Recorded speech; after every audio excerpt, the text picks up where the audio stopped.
Pasalamat at ako'y nagising. Kala ko ay panghabang buhay, tulog kong mahimbing. Hindi yun pwede, kasi marami pang gagawin. Unang misyon ay tignan sarili sa salamin. Sabay galaw ng banayad, sarap damahin. Chilero lang pag lumakad, diretso ang tingin sa mga plano kung paano ko dapat harapin. At pag nagkamali, baka pa pwede nyong tapikin. Pag sumusobra, pwede pa hinging pasensya. Kasalanan ko ba ang pinanganak akong may tira? Ang sisihin nyo ay si mama at papa, parehas silang paupo. Kaya naghinala kayo sa akin kasi kala nyo ay aning na rin. Masiyahin na tao at medyo malabo. Ba't ka pa nagtataka?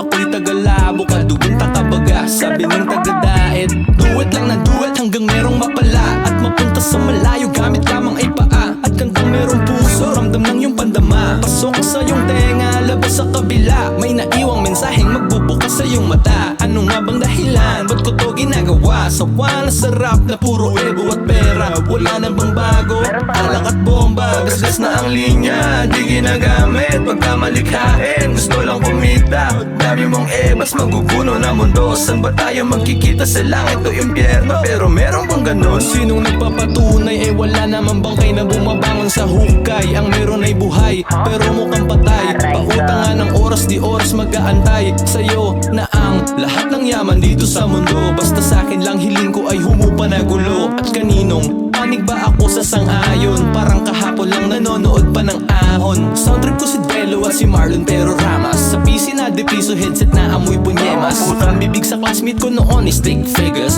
Flip top lang sa gilid tapos merong nagbi-beatbox. Bawal iyakin na abangan ka sa labas. Henerasyon ngayon balat sibuyas at ungas. Ang laganap na para bang sirena dun sa dagat. Nagkalat kabataang maaangas. Puro pasigaw ang kanta hanggang mamaos. Mas may pinaglalaban pa yung maoy. Mas malawak pa ang isip nung palaboy-laboy. Binababoy ang kulturang nagpasikat sa Pinoy. Hindi naman ako naghahangad ng kung ano. Gusto ko lang naman na sana ay pakinggan mo. Sapagkat ang mga sinasabi ko ay totoo. Walang halong chismis, di ako nagbabato. Pero matakaw sa damo na para bang kulang kabayo. Dinadala ng amats hanggang sa ibang ibayo. Sa puntong ito, wala na rin akong pake. Ibabalik kita sa malupit na sandali. Yeah.